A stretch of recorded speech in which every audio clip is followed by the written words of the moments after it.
Et en Afrique du Sud, le programme de bourse de virginité suscite une controverse. Pourtant, de nombreuses jeunes femmes recommandent cette bourse et l'initiative obtient des soutiens dans plusieurs provinces.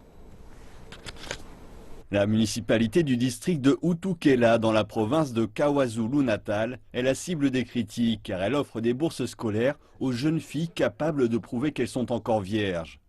Beaucoup jugent la bourse misogyne et anticonstitutionnelle. Doudou Mazibuka, la maire du district, est la cible numéro 1 des critiques. Doudou Mazibuka insiste quant à elle sur la situation de son territoire. La moitié des jeunes filles du district est soit jeune mère, soit séropositive. 2, 3, voire 4 enfants à l'âge de 25 ans. Nous avons besoin de faire quelque chose en tant que pays, en tant que société, donc en tant que leader de ce district. Il est de ma responsabilité de faire quelque chose pour ces jeunes filles. Le ministère du Développement social s'est impliqué dans le débat et a fait part de son opposition au programme. I called the mayor and raised a number of issues with her.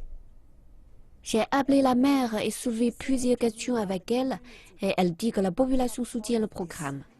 And then I said to her, yes. Et puis, je lui ai dit oui, le fait que la communauté soutienne le test de virginité vient du fait que les populations jugent tout le temps les femmes. Always judge women. Malgré les critiques, les soutiens se multiplient dans d'autres provinces. Dans le township de Tembisa, Johannesburg, le groupe de virginité Amachichi Impulse espère bientôt pouvoir en octroyer à son tour.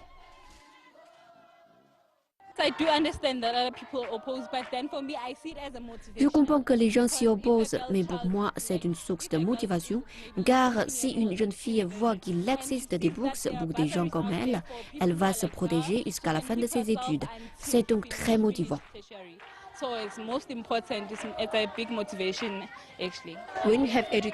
Quand vous avez une éducation, ce qui est la seule chose dont vous avez besoin dans la vie, ce groupe peut aider à ce que vous réussissiez votre éducation. Gladys Sangweni, qui dirige ce groupe depuis 20 ans, n'est pas touchée par les critiques. Son objectif est de contrôler la propagation du sida et les grossesses non désirées. Ce que nous voulons vraiment leur enseigner est de s'abstenir et d'aller à l'université, puis de revenir et d'avoir un avenir. Je protège leur virginité car je pense que c'est le seul moyen, c'est peut-être demandé, mais au final, elles ont une vie au lieu de mourir jeunes ou d'attraper le sida.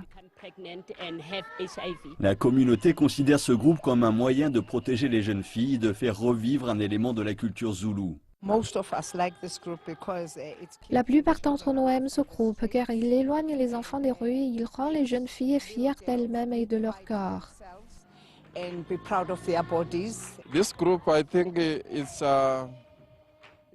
Ce groupe est à mon avis l'une de ces choses que nous devrions encourager dans notre société en raison de l'importance du sida. Je pense qu'il donne à nos enfants un meilleur avenir, un avenir radieux en tant que femmes, car nos filles tombent enceintes avant 16 ans et ils vont dans des cliniques pour avorter. Désormais, elles sont tranquilles et ne sont plus inquiètes du sida qui tue nos enfants. Pour ces jeunes femmes, l'abstinence est devenue le seul moyen de remporter la bataille contre les grossesses précoces et le sida.